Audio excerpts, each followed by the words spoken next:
6వ వచనం. ప్రతి మనుషునికి ఎలాగూ ప్రత్యుత్తరం ఇయ్యవలెనో అది మీరు తెలుసుకొనుటకై మీ సంభాషణ ఉప్పు వేసినట్లు ఎల్లప్పుడూ రుచికలదిగాను కృపాసహితముగాను ఉండనీయుడి. చిన్న ప్రార్థన చేసుకున్నాం.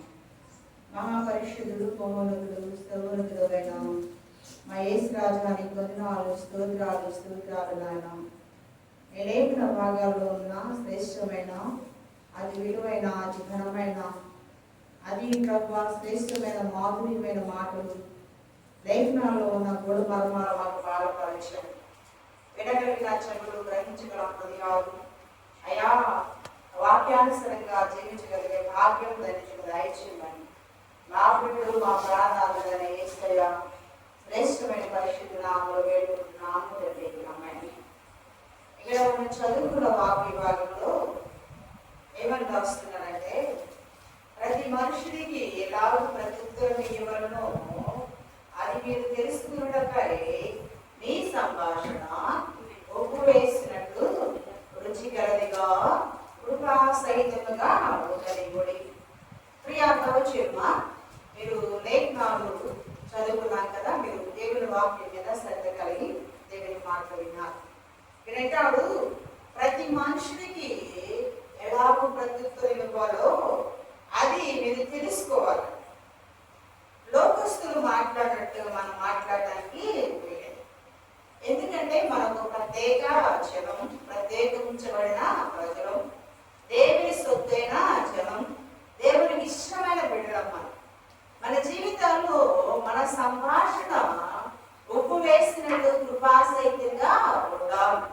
ఇక్కడ లేఖనాలు మనం చూసుకున్నట్లయితే ప్రతి మనుషునికి ఎలాగూ ప్రత్యుత్తరం ఇవ్వవలెనో అది మీరు తెలుసుకున్నకై ఈ సంభాషణ ఉప్పు వేసినట్లు కృపాసహితంగా ఉండనివ్వండి.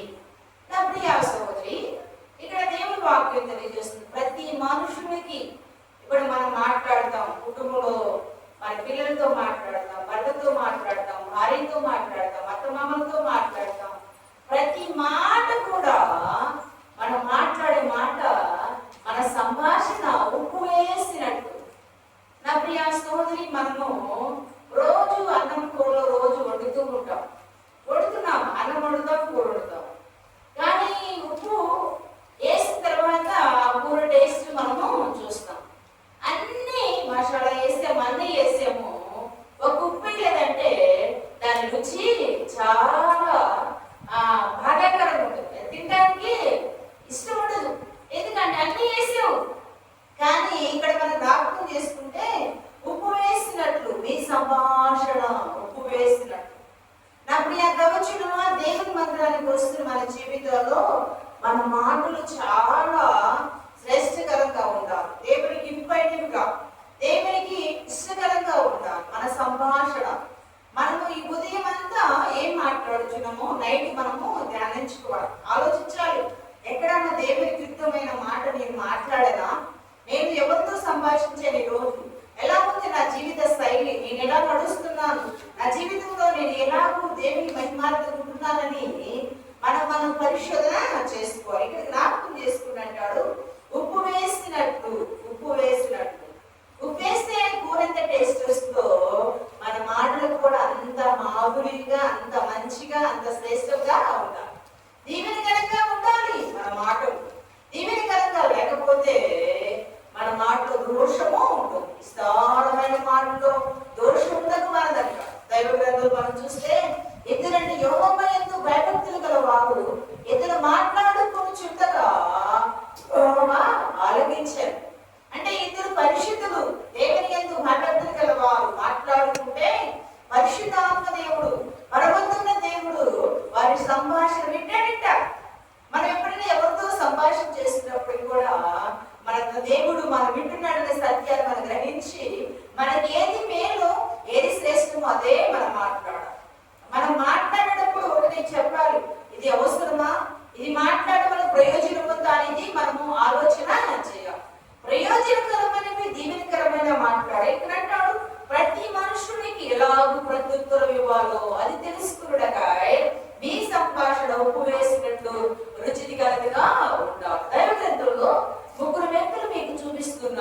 ముగ్గురు వ్యక్తులు కూడా తల్లి గర్భంలో నుండి ఒక తల్లి గర్భంలో నుండి వచ్చిన వారు. అయితే మరి ఈ ముగ్గురు వ్యక్తులను మనం ఒకసారి మనం పరిచయం చేసుకుందాం. చూడండి, సంఖ్యాకాండము 12వ అధ్యాయం మనం చదువుకున్నట్లయితే చాలా శ్రేష్టమైన మాటలు మనం చూస్తాం. చూడండి, సంఖ్యాకాండము 12వ అధ్యాయము మొదటి వచనం చదువుకుందాం. చదవగలిగిన వారు సాయం చేయండి. మోషే గ్రూసు దేశస్థురాలను పెళ్లి చేసుకొని ఉండెను గనుక అతడు పెళ్లి చేసుకున్న ఆ స్త్రీని బట్టి మిరియాము అహరోను అతనికి విరోధముగా మాట్లాడి వారు మోషే చేత మాత్రమే యెహోవా పలికించిన ఆయన మా చేతను పలికించడా అని యెహోవా ఆ మాట విని మోషే భూమి మీదున్న వారందరిలో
చేసుకుంటే మరి సహోదరుడు మీద విరుద్ధంగా మాట్లాడారు, దైవజనుడి మీద విరుద్ధంగా మాట్లాడారు, దేవునికి వ్యతిరేకంగా మాట్లాడారు, దేవుని ప్రతినిధులకు వ్యతిరేకంగా మాట్లాడారు కనుక ఆమెకు తెల్ల కుష్టు వచ్చినప్పుడు మనం చూస్తాం. 10వ వచనం చదువమ్మా. చాలా శ్రేష్టమైన మాటలు మనం చూసినట్లయితే చాలా మూల్యమైన మాటలు. మేఘమును ఆ ప్రత్యక్షపు గుడారము నుండి ఎత్తబడెను. అప్పుడు మిరియాము హిమము వంటి తెల్లని కుష్ఠుగలదాయెను అహరోను మిరియాము వైపు చూచినప్పుడు ఆమె కుష్ఠుగలదిగా కనబడెను. అహరోను అయ్యో నా ప్రభువా, మేము అవివేకులము పాపులమైన మేము చేసిన ఈ పాపము మా మీదికి మోపవద్దు. ఇక్కడ మాట్లాడే మాటలు యెహోవా విన్నా. మన మాటలు కూడా దేవుడు వింటాడని సత్యం గ్రహించాలి. ఎవరి గురించి ఎప్పుడు చెడ్డగా మాట్లాడకూడదు. ఎవరైనా ఏదైనా తప్పిదం చేసినా, పొరపాటు చేసినా, అజ్ఞానంగా జీవించినప్పటికి కూడా వాళ్ళని క్షమించి వారి కొరకు కూడా ప్రార్థన చేసేవారు.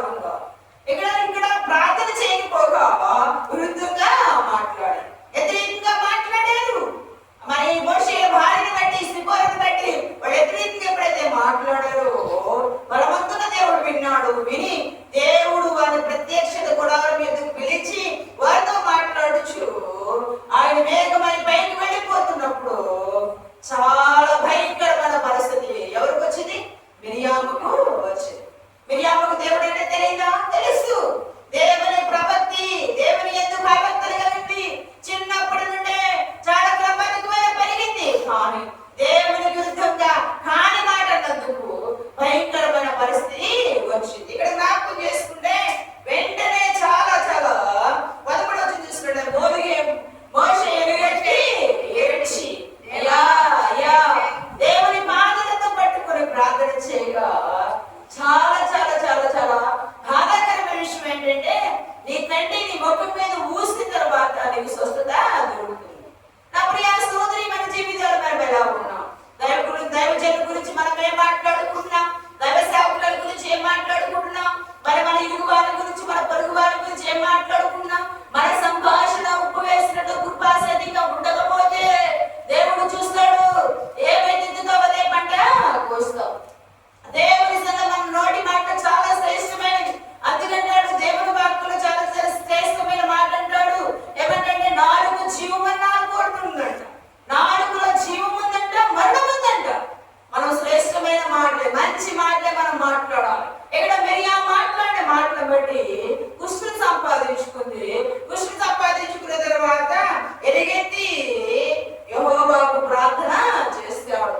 ప్రార్థన చేయగానే ఆమె బాగుపడటం మనం చూస్తున్నాం. ఆ ప్రియా సహోదరి, మన జీవితంలో మనం ఎలా ఉన్నాం? మన సంభాషణ ఎలా ఉంది?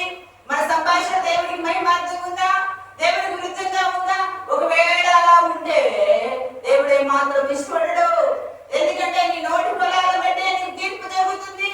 నీ నోటు చాలా కంట్రోల్లో దేవునికి మహిమార్థంగా మాట్లాడాలి. కానీ విరుద్ధంగా వ్యతిరేకంగా మాట్లాడితే ఇక్కడ మిరియాము పట్టిన గద్య మనకు కూడా పడుతుందనే సత్యాన్ని మనం గ్రహించాం. మనం ఎవరిని చూసినా మనం ఏంటంటే తీర్పు తీర్చే వారు ఉండకూడదు. పడేది ఇదిగో ఈ రోగం వచ్చిందమ్మా ఫలానా కంటే ఆమె చేసిన పాపాన్ని బట్టి వచ్చిందని ఆమె వెంటనే తీర్పు తీరుస్తారు. నువ్వు అలా చేయకూడదు మనం. ఎందుకంటే ఆ వ్యక్తికి ఆ బలహీనత వచ్చిందంటే ఆ బలహీనతను బట్టి ప్రభు దగ్గర అడగాలి. ఎందుకు వచ్చిందయ్యా ఆ బలహీనత? ఆమెను విడిపించాయా, ఆరోగ్యం దయచేయి, ఆమె పరిపూర్ణ స్వస్థతని బట్టి ప్రార్థన చేయాలి. కానీ మనము తీర్పు తీర్చే వారుగా ఉండకూడదు. ఇక్కడ మిరియాము చేసిన పని అదే. సహోదరుడు చిన్నప్పటి నుండి చాలా క్రమబద్ధంగా ఆ మిరియాము తమ్ముడు చూసింది. కానీ విరుద్ధంగా మాట్లాడినందుకు, దేవునికి విరుద్ధంగా, మరి దైవజనుడికి విరుద్ధంగా మాట్లాడినందుకు భయంకరమైన పరిస్థితిని తెచ్చుకుంది. మన జీవితాలు, మన సంభాషణ ఎలా ఉంది? మనం ఏం మాట్లాడుతున్నాం? ఏమైనా చెప్తుందా? నా వింటున్నా నా ప్రియ సోదరు, నువ్వేం మాట్లాడుతున్నావు? కూర్చున్నా నువ్వేం మాట్లాడుచున్నావు? చెప్తున్నా నేనేం మాట్లాడుచున్నావు? ఒకసారి పరిశోధించుకో. మనం మాట్లాడే మాట అవసరమా అని మనం ఆలోచించుకోవాలి. ప్రయోజనకరమైనదే మాట్లాడాలి, లేకపోతే మాట్లాడే మాట మాట్లాడకూడదు. ఎవరి గురించి ఎప్పుడు తప్పుగా వ్యర్థంగా ఉచ్చరించకూడదు. దేవుడి మహిమార్థంగా మనము మాట్లాడాలి. ఏడా మిరియాము మాట్లాడేందుకే భయంకరమైన అప్పుడు తెచ్చుకుంది. ఏడా సహోదరులిద్దరూ ప్రభువుని అడుగుతున్నారు. ఆహుడైతే అయ్యో మేము చేసిన పాపము మా మీద మోపకయ్యా అని దేవుని దగ్గర అడుగుతుంటే, ఇక్కడ మోషే వెలుగెత్తి ఏమని అడుగుతున్నాడు, అయ్యా అయ్యా ఈమెని క్షమించేయమను, అయ్యా కరుణించి బాగు చేయమని అడిగినప్పుడు ఆమెకు మళ్ళా స్వస్థత దొరికింది. మన జీవితంలో మనం ఎలా ఉన్నాం? మన జీవితంలో ఒకసారి పరిశోధించుకోవాలి. పరిశుద్ధాత్మకు వ్యతిరేకంగా మాట్లాడకూడదు, దైవజనులకు వ్యతిరేకంగా మాట్లాడకూడదు, దైవ సేవకులకు వ్యతిరేకంగా మాట్లాడకూడదు, నీ భర్తకు వ్యతిరేకంగా మాట్లాడకూడదు, నీ భార్యకు వ్యతిరేకంగా మాట్లాడకూడదు. ఒకవేళ మాట్లాడి చూస్తే అవసరాన్ని బట్టి ఎంతవరకు ఏం మాట్లాడాలో ఆ ప్రభు దగ్గర అడిగి దాని గురించే మాట్లాడాలి. కానీ వ్యర్థతల గురించి మనం మాట్లాడకూడదు. అందుకంటాడు, వ్యర్థమైన మాటలు దోషపడకు మానదంటాడు. దోషభరితమైన మాటలు, అపవిత్రమైన మాటలు సంభాషణ మనం చేయకూడదు. మనం చాలా మంది బోధ మాట్లాడుతూ ఉంటారు, ఇస్తారిగా మాట్లాడుతుంటారు. ఏం మాట్లాడుతాం తెలియదు, ఇస్తారు గంటలు మాట్లాడుతారు. అలా మాట్లాడడం కూడా క్రైస్తవ బిడ్డలకు ఎంతవరకు అవునంటే అవును, కాదంటే కాదు, అంతవరకే మాట్లాడాలి. విస్తారమైన ముచ్చట్లు, ముసలమ్మ ముచ్చట్లు, వాటిని విసర్జించాలి. దేవుని పిల్లలు దేవుని మందిరానికి వస్తున్నామంటే ఒక క్రమం, ఒక నియమం, ఒక పద్ధతి, ఒక దేవుని నిష్ట నియమం కలిగి బ్రతకాలి. అలా బ్రతకకుండా ఇష్టానుసారంగా మాట్లాడితే ఇక్కడ మిరియాముకు పట్టిన గంట ఎవరికైనా పడుతుంది. అలాంటి పరిస్థితి రాకముందే మన జీవితాల్లో మన సంభాషణ ఎలా ఉంది? మన సంభాషణ మనం ఏం మాట్లాడుతున్నాం? మన సంభాషణ ఉప్పు వేసినట్టు రుచికరంగా ఉందా? కృపాసక్తిగా మనం మాట్లాడుచున్నామా? అందుకే దేవుని వాక్యం చాలా శ్రేష్టమైన మాట మాడుతుంది. మృదువైన మాట కోపాన్ని చల్లారుస్తుందంట, నొప్పించి మాట కోపాన్ని రేపుతుందంట. మృదువైన మాట మాట్లాడాలి. దేవుని పిల్లలుగా దేవుని పరిశుద్ధాత్మ అనుభూతిలో జీవిస్తున్న మన జీవితాల్లో మృదుత్వం చాలా అవసరం. దేవునికి మహిమార్థంగా మాట్లాడాలి. అమ్మా నా తల్లి, నా ప్రియ సహోదరి, నా ప్రియ సహోదరుడా, ఎలా మాట్లాడుతున్నావు? నీ సంభాషణ ఎలా ఉంది? వీరు తల్లికి ముగ్గురు కుమారులు, ముగ్గురు బిడ్డలే కానీ దేవునికి వ్యతిరేకంగా మాట్లాడేది వలన నష్టాన్ని తెచ్చుకుంది ఒక మాట. నీ జీవితంలో నువ్వు ఎలా ఉన్నావు? ఒకసారి వాక్యం వెలుగులో పరిశోధన చేసుకుందాం, పరీక్షించుకుందాం. మన సంభాషణ దేవుని మహిమార్థంగా మనము మాట్లాడదాం. చిత్తానుసారమైన మాట్లాడదాం. మన మాటలు మాట్లాడేటప్పుడు దేవుడు ఆలకిస్తున్నాడని మనం గ్రహించాలి. ఎందుకంటే ఇద్దరు దేవుడు ఎందుకు భయభక్తులుగా పెట్టడు, మాట్లాడుకుని చూడగా ఆలకించు. లోకస్తులు మాట్లాడినట్టు మాట్లాడకూడదు. ఏం అవసరమో అదే మాట్లాడదాం. దేవుని మహిమార్థంగా మన జీవితం ఎక్కువగా మనం మాట్లాడాలంటే మనం ప్రభుతో మాట్లాడదాం. ప్రభు దగ్గర కూర్చొని నీ సమస్య, నీ బాధ, నీ చింత, నీ కలవకు, నీ వేదన, నీ దుఃఖం ఆయనతో చెప్పుకో. మనుషులు మాట్లాడే కన్నా దేవుడితో చెప్పుకుంటా, దేవుడితో మాట్లాడితే దేవుడికి నీ మన్నవి, నీ విన్నపం దేవుడికి సమర్పణ చేసుకున్నట్లయితే బలవంతున్న దేవుడు, పరిశుద్ధులైన దేవుడు మన సహాయం చేస్తాడు. ఇక్కడ జ్ఞాపకం చేసుకుంటే మోషే భూమి మీద మనుషులందరిలో సాత్వికుడు అంట. ఒకనాడు సాత్వికుడు కాదండి, ఒకనాడు కోపిష్టి అనుకున్న మనిషిని చంపిన వ్యక్తి మోషే. కానీ దేవుని పాదం దగ్గరికి వచ్చిన తర్వాత, దేవుని దగ్గరికి వచ్చి దేవుని ప్రతినిధిగా ఉన్న తర్వాత మనుషులందరిలో, భూమి మీద ఉన్న అందరిలో సాత్వికుడు అన్న. 40 లక్షల మంది నడిపించాడంటే సామాన్యమైన పని. మనం ఇందులో 5-6 ఉంటేనే వాళ్ళని సముదాయించలేని పరిస్థితి. 40 లక్షల మందిని నడిపిస్తూ వారికి నాయకుడుగా ఉన్నాడు. మన జీవితాల్లో మనం ఎలా ఉంటాము?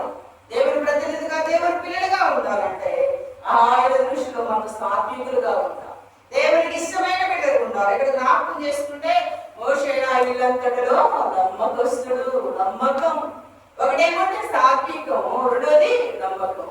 దీని గురించి దేవుడు కూడా చెప్పాలి. ఈ నా కుమార్తె నమ్మకస్తురాలు, ఈమె సాత్వికురాలు, ఈమె చాలా సద్గుణాలు, ఈమె సహనవంతురాలు అని చెప్పాలి. ఆయన చెప్పాలంటే నీవు నేల మట్టుకు తగ్గించుకొని ప్రభు పాదలు పట్టుకొని నిత్యం ప్రార్థన చేయాలి. సమయం అనక నీ ఆశ, నీ ధ్యాస, నీ ఆలోచన, నీవు ప్రతిదీ కూడా ఆయనే ఉండాలి. ఆయన తప్ప వేరొకటి ఉండడానికి ఈ లోకులు ఎంతకాలం బ్రతుకో తెలియదు తల్లి. మన జీవితాలు కొద్ది రోజులు, ఇదిగో 60, 70, 80 సంవత్సరాలు ఆయాసము వద్దు. మనం ఈ లోపల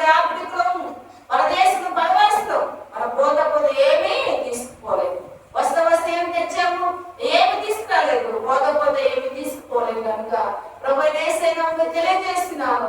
చేతులు జోడించి మనం చేస్తున్నాను. మళ్ళీ మనం తగ్గించుకొని నేల మట్టుకు తగ్గించుకొని ప్రభు పాత్రలు పట్టుకొని మళ్ళీ మనం ఆయన సమర్పణ చేసుకున్నాడు. అది బలవంతుల దేవుడు, పరిశుద్ధులైన దేవుడు మనం దీవిస్తాడు. వాడి దీవులాడి కృపాడి సమాధానం మనం కలిగి ఉండాలని ప్రభు చేస్తే నాకు తెలియజేస్తే